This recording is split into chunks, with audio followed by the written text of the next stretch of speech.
Assalamualaikum warahmatullahi wabarakatuh. Selamat pagi, selamat siang, dan selamat malam. Yang terhormat kepada Pak Randy, selaku dosen pengampu praktikum sains dan teknik spasial lanjut, serta kakak-kakak asisten praktikum yang saya hormati. Sebelumnya perkenalkan, aku Amirul Fahmi Astiki, mahasiswa program studi Sarjana Pengembangan Sistem Informasi Geografis Universitas Gadjah Mada tahun 2022.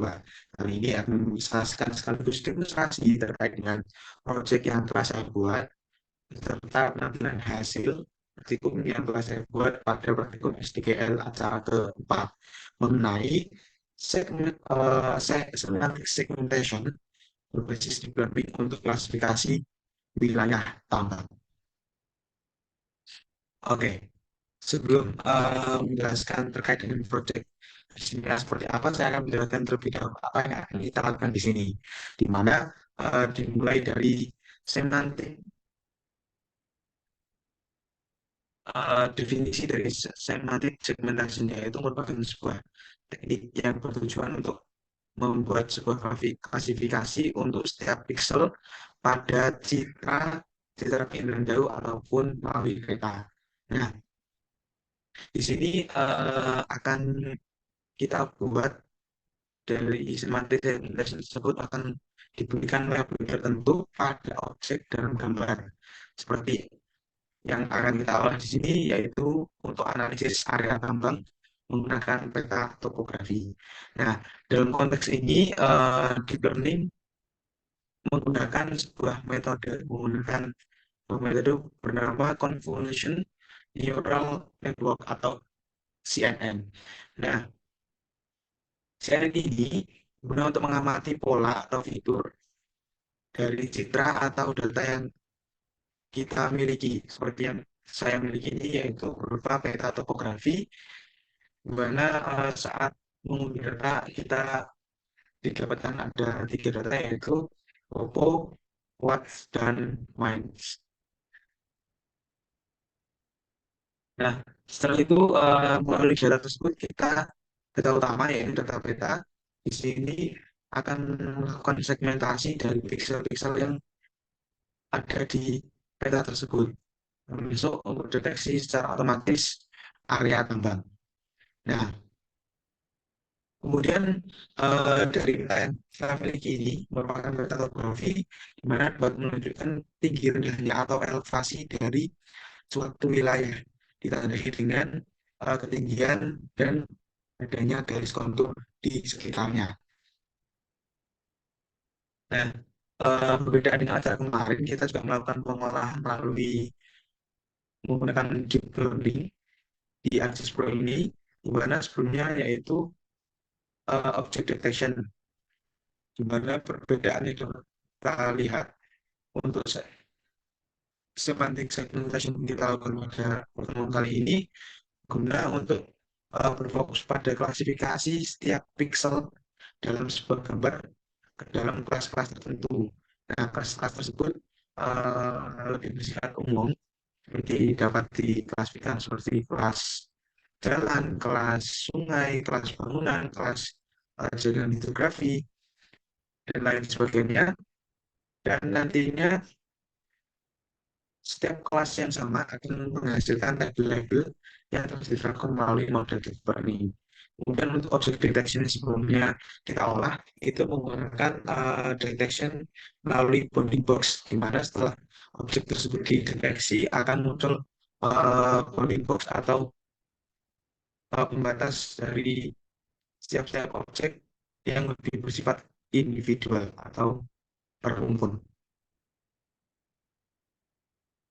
Nah, beberapa proses yang telah dilakukan di sini proses semantic segmentation dapatkan dua folder. Kita melakukan pengolahan yaitu yang pertama data training untuk memastikan data training path yang kita gunakan yaitu yang pertama ada data geotiff performatif untuk peta topografi, kemudian ada data kuat dan data minus berupa data set file. Kemudian nanti digunakan untuk ekspor training data model. Nah, sini contohkan menggunakan training export data training akan muncul sebuah folder. Di sini saya namakan Topo Chips. Nah, di folder Topo Chips ini nantinya akan kita gunakan untuk pengolahan classify dan untuk detect object dengan train data model, sehingga nantinya akan menghasilkan sebuah data model. Dan di folder train ini kita memanfaatkan deep learning, di mana di folder model kita lihat ada sebuah file HTML yang berisi grafik loss dan batch process. Nah, yang pertama di sini untuk grafik loss dan batch process ini dapat dilihat bahwasanya di tingkat awal ini memiliki lag yang jauh. Kemudian, tapi seiring berjalannya data training tersebut eh, akan lebih konsisten atau terjadi secara konvergen, di mana semakin lama jarak antara train dan validation ini semakin banyak prosesnya, otomatis akan menjadi lebih baik, sehingga dapat disimpulkan bahwasanya tidak terjadi overfitting dalam model yang telah dibuat. Nah, kemudian di sini ada juga untuk analisis dari model tersebut. Per class metric akan menghasilkan node data dan satu, di mana untuk datanya berupa precision, recall, dan F1.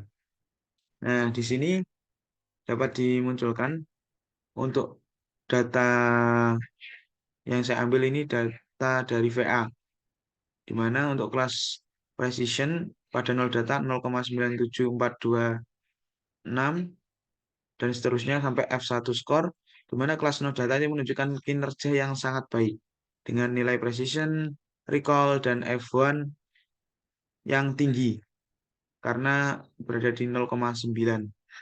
Nah, hal tersebut mengindikasikan bahwa model mampu atau dapat digunakan untuk mengklasifikasikan wilayah yang tidak mengandung data dengan sangat akurat, sehingga meminimalkan false positif dan false negatif yang berkemungkinan terjadi.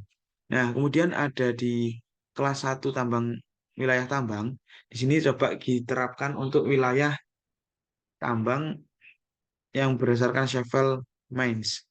Nah, di sini temukan precisionnya 0,88, 0,86, kemudian recall-nya 0,86 juga, dan F1-nya juga 0,86. Nah, di mana ini memang lebih kecil dari 0 data, tapi dengan angka tersebut 0,8 tersebut masih tergolong baik, tapi belum masuk ke di mencapai level sangat baik, tetapi model tersebut sangat dianjurkan untuk identifikasi khususnya di wilayah tambang. Nah, kemudian di sini dapat dilihat juga untuk ground truth atau prediction ini dapat dilihat bagaimana model tersebut mengambil data trainingnya, akan muncul, oh ini yang merupakan wilayah tambang, ini yang mungkin bekas tambang dulu, tandai dengan perbedaan kontur yang ada di sini, otomatis akan mengenerate. Nah, kemudian kita kembali ke ArcGIS Pro. Nah, di sini untuk tampilan pertama untuk data wise, classify, data wise. Nah, di sini kita akan mengklasifikasikan mana yang merupakan area tambang. Nah, kemudian kita juga ingin menerapkan model yang telah kita buat pada VA tadi, di mana model tersebut memang dapat diterapkan ke wilayah-wilayah yang berbeda, tanpa harus menambahkan Sheffield lagi atau membuat model lagi. Kita coba karena dengan tingginya nilai, sehingga dapat dipercaya produk model untuk klasifikasi tersebut. Nah, di sini saya coba contohkan untuk data di Kentucky, Amerika. Nah, meskipun letaknya berbeda jauh, kita ingin menggunakan model tersebut dengan hanya memasukkan data geotiff dan data model berformat DLPK. Nah, kemudian hasil yang ditampilkan seperti apa? Kita coba seperti ini. Ini menginstruksikan lokasi-lokasi dari area tambang. Memang cukup akurat untuk mengidentifikasi,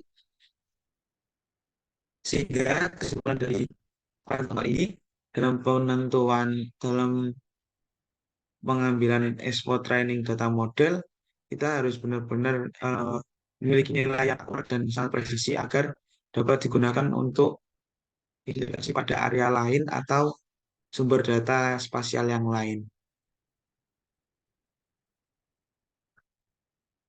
Nah, di sini menurut besarnya deep learning sangat kuat dan sangat melakukan klasifikasi objek-objek yang memang dapat diberikan label atau kita dapat mengidentifikasi bahwasanya itu termasuk sebagai kelas tertentu dari suatu objek. Mungkin itu yang bisa saya sampaikan terkait dengan praktikum penjelasan serta hasil praktikum pemrograman praktikum sains data geospasial. Di sini akan muncul hasil-hasilnya seperti apa aja. Coba saya munculkan satu persatu untuk hasil praktikumnya. Ada untuk data KY,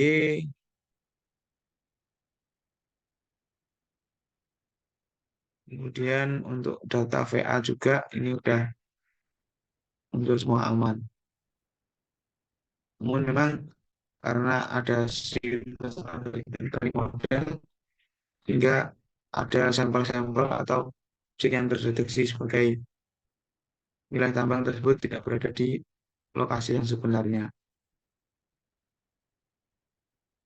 Oke, mungkin itu hasil praktikum serta penjelasan terkait dengan proyek SDKL acara keempat. Kurang lebihnya mohon maaf. Terima kasih. Wassalamualaikum warahmatullahi wabarakatuh.